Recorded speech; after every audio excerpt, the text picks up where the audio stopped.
Bismillahirrahmanirrahim. Siri junjung berhias indah sekacip pinang pembuka kata. Bunga mangga kilau bercahaya datang berkunjung ke majlis meriah. Sejarah terukir nilai permata.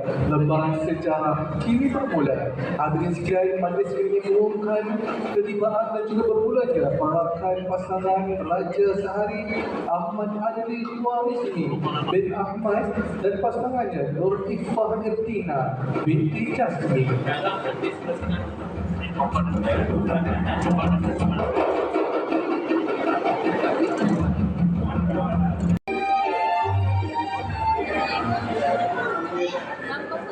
Rawa pergi ke Pontianak terus pula ke Kuala Perlis. Harap semua berikan perhatian. Mohon saya mulakan majlis. Bismillahirrahmanirrahim. Di siang hari terang sendiri memberi cahaya di tengah malam. Majlis indah pertama seri untuk meraihkan kedua mempelai. Belang tempur di atas permata, berkicau merupakan ujung muara.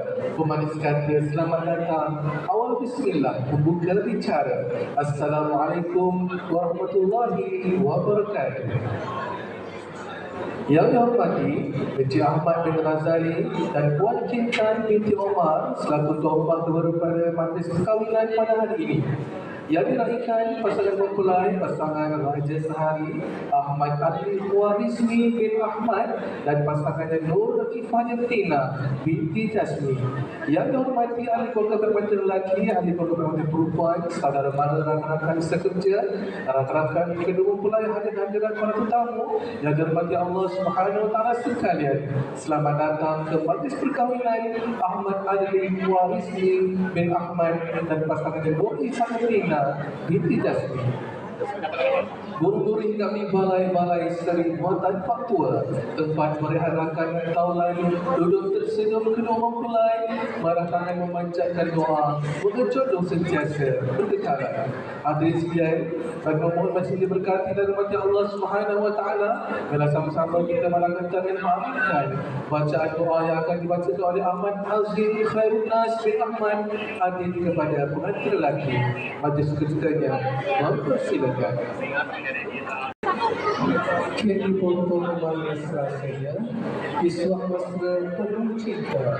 Moga bahagia kekal selamanya pasangan pengantin hingga ke syurga. Hadirin sekalian, pada mempersilakan pasangan Raja Sehari kita pada hari ini Ahmad Adli Khwarizmi bin Ahmad dan pasangannya Nur Ifah Ertina binti Jasmine untuk sesi foto kit.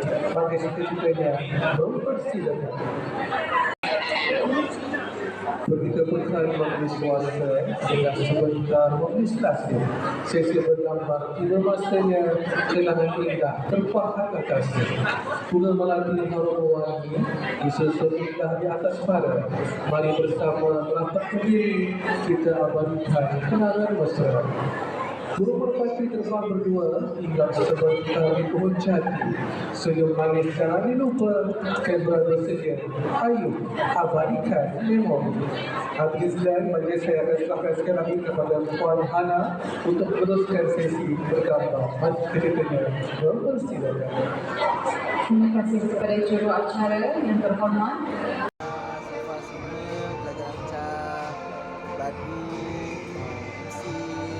Cara semua alhamdulillah bercakap dengan jelas sampaikan apa yang patut jadi awal majlis lah. Alhamdulillah. Terima kasih banyak. Okey, terima kasih.